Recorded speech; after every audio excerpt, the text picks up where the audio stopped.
Also, it's a monumental evening. It's the first time we've had a two-day draft. It's the first time we are now seeing a father-son duo playing in the NBA. Woj, you can best contextualize this. We've never seen something like this. Bronny and LeBron James, teammates in Los Angeles. Listen, and, Bob talked about this. Bronny James, the way he has worked, the way he has prepared himself, there's never been any sense of entitlement with him. He has never carried himself that way on every team he's been on, whether it was in high school, travel basketball, with the U.S. team last year in the Nike Summit. Only a great teammate. Guys love playing with him. And it says so much about how he was raised, how he sees the game, what he learned from not just his father, being around the NBA game. There are lots of sons and daughters of NBA players who've learned those traits. He's another one. But again, to not just be able to play with LeBron James in the NBA, but to do it while his father is still an all-NBA player. There's nobody left from LeBron James's draft class. They're all gone. And he's still an all-NBA player.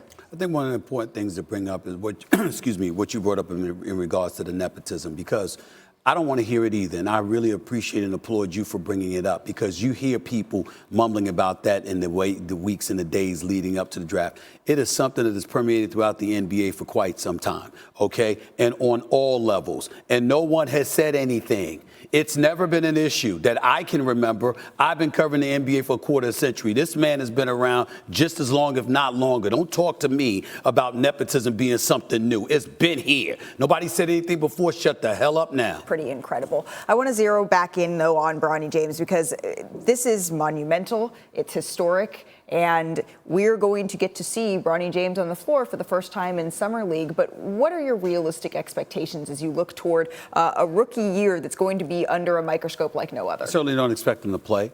I expect him to be in their developmental program, whatever that entails. That's where he belongs. And I'll tell you why he belongs there, because even though we've already chronicled the reasons as to why that may have been the case, we only averaged less than 5 points a game, the cardiac arrest last summer, not playing in college until January. Woj brought up a very, very important point in terms of psychologically the kind of effect that could have on you. You take a deep breath, for crying out loud, you might be scared. I mean, that's an adjustment to make, and we understand that. But now that you're in the NBA and you're on this level, you shouldn't want to be out there until you're ready. And so it's one of those situations where you take them under your wing and you expose them to whatever developmental program Pelinka and J.J. Redick and all of those guys are going to have in store, and you do it that way. Plus, like you said, the facilities are pretty much the same, and he'll be right near his dad. And obviously his dad is an incredible teacher to learn from. Well, if you're managing this, though, Bob, if you're the Los Angeles Lakers, you have a first-year head coach. You are saying that you want Anthony Davis to feel emboldened on this team. But any team that LeBron James is a part of, we know what the voices in the locker room, the pecking order is there. You just drafted that said player's son into the NBA. How do you manage all of that? Well, I managed some tough stuff, but that's a different one. Look, I always did, Malika, if I saw a potential issue, I would go right at it. So I might sit LeBron James down and say, listen, our plan is to coach him and treat him like we would any rookie. I assume that's good. If you have something to say about that, let's talk about it. Now, I assume he would say, yes, treat him like you do anybody else on this team. Don't treat him differently. I'd almost go out of my way to say that, because I assume that's what Bronny wants. He doesn't want to walk in a locker room and feel like he's getting preferential treatment as a rookie. Even him, if you're JJ, you sit down and say, listen, I might even be harder on you. Just understand that. It might not be fair, but I'm not going to have anyone saying that I'm taking it easy on you. You turn it over in practice, I'm going to say something to you. You do something on film, I'm going to say something to you. That's the only way it works, because as we all know, and you've been around teams, the second the rules are different for him, you might lose the other players on the team. So you have to go into this with a plan. But the plan is simple, Malika. Do the right thing. The right thing is coach him. Coach him to win. When he does something wrong, correct him. When he's out of line, which I don't expect him to be, tell him. And that's all you can really do. Bob, how much of this is a shared process between the front office and a new head coach? This is Rob Pelinka and J.J. Redick and his coaching staff managing this whole situation? Well, I started out when I took the job with the Warriors. There was 2 beat writers. Your sister wasn't there. I think it was Marcus Thompson and Rusty said there was nobody. My wife said, "Is there going to be media?" I said, "No, nobody cares. It's the Warriors," and nobody did care. When I left, we had people embedded in the organization. We were covered daily, and what I found out was I had to spend so much time, as would anybody that works for the Los Angeles Lakers, every single day. And the example I used was, you walk into a bonsai tree every day and you snip it. Every single day it needs attention. It's not a cactus. So the way I did it, when you asked me, was what needs to be addressed today? Is that your body language? You're upset? Why are you upset? What's going on with you? You think you deserve more? Malik, I noticed in practice, every single day, that's how I did it. But everybody does it differently. It's just managing human beings. And it's a lot. You're managing a rock star band in Los Angeles Lakers, but everybody does it differently. We've got all the laudables out of the way for Bronny James, right? We know he's a good kid. You know, he works hard. We wish him nothing but the best. Fine, we got that out the way, right? There's something that we haven't brought up enough. What's next season going to be like for LeBron James? Hear me out. Your son is now a member of the team. Regardless of how wrong we know people are going to be, they're going to be throwing nepotism in LeBron's face. They're going to be throwing, to some of the teammates. Remember, Udonis Haslam said weeks ago, you're going to have people in the Laker locker room once J.J. Redick arrived, because it's not just Bronny James that's arrived. It's J.J. Redick, who you were doing a podcast with during the season, that arrived. Regardless of the fact that LeBron James had nothing to do with that or what have you, the bottom line is a lot of people are not going to believe that. You're going to get bombarded with questions about that. Then you're going to have people with a cynical eye in the locker room because everybody ain't happy for you. Let me tell you something. When you're that great, when you're that accomplished, jealousy and envy follow. It is the bottom line. All of those things. How is LeBron? This might be one of the more challenging seasons LeBron has had psychologically, because he might cut some people out too. Well, and we also have to wonder, okay, playing with his son is a goal that he stated he wanted to achieve before it was the end of his career. And so what does that look like now? I do want to go to Los Angeles now and bring in our reporter covering the Lakers, Dave McMenamin. Dave, what can you tell us about how the James family found out about this and what their reaction is now that LeBron and Bronny are teammates?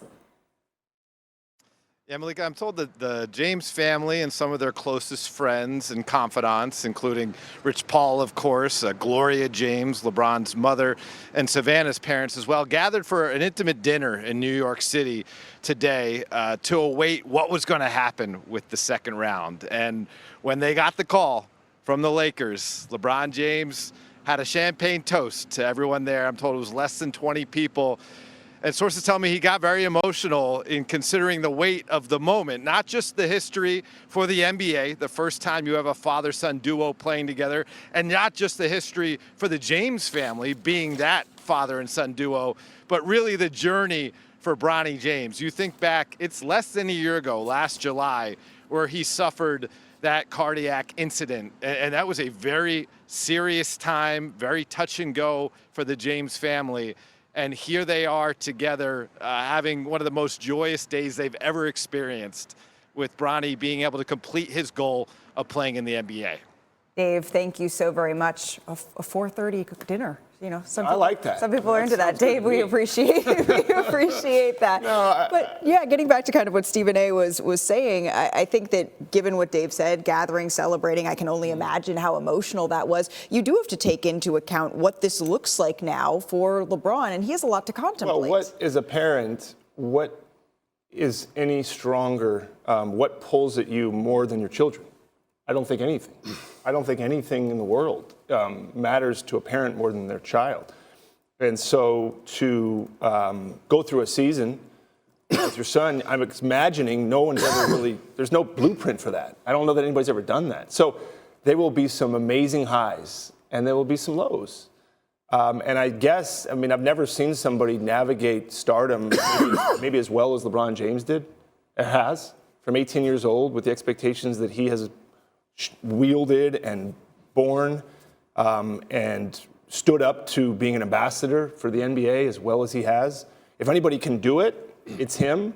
But even the most peaceful people, even the most measured people, when you talk about their family, that's hard. And it's emotional. But that's okay, that's life. I would hope that the people like you, Stephen A., who are unbelievably powerful in the media, you are doing the right, I think you are saying the right things.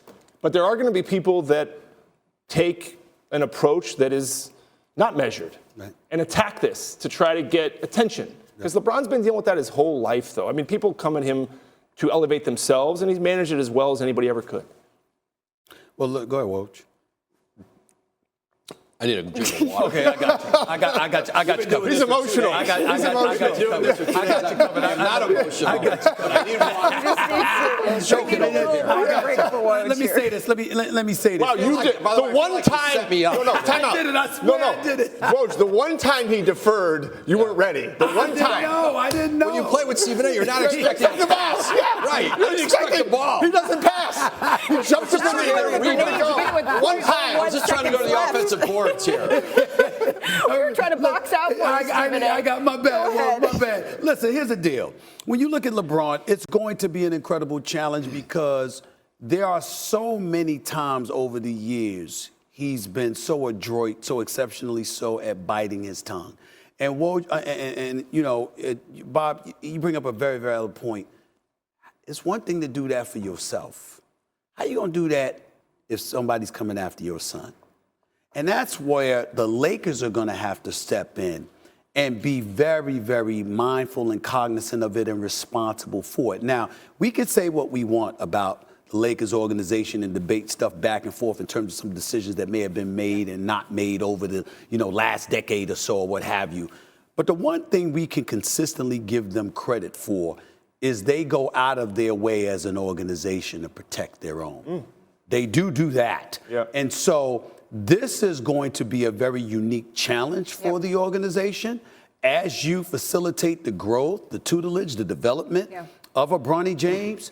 But if anybody as an organization is equipped to handle it because they pride themselves on being family-like, it's the Los Angeles Lakers franchise, in my opinion. And J.J. Redick, who has, as a coach, already sort of taken the position that he believes that part of his job is to protect, and that is going to be on display in this situation. Hey, Magic Johnson, he tweeted about Bronny James headed to the Los Angeles Lakers, but now that the 2024 draft is completed, as you can see here, he says congratulations to Bronny James on being drafted by the Lakers. A historic moment, of course, because it's the first father-son duo. Watching Bronny suit up for the Lakers during Summer League in, who knows, it's magical what he said the last couple of, he's looking forward to seeing that.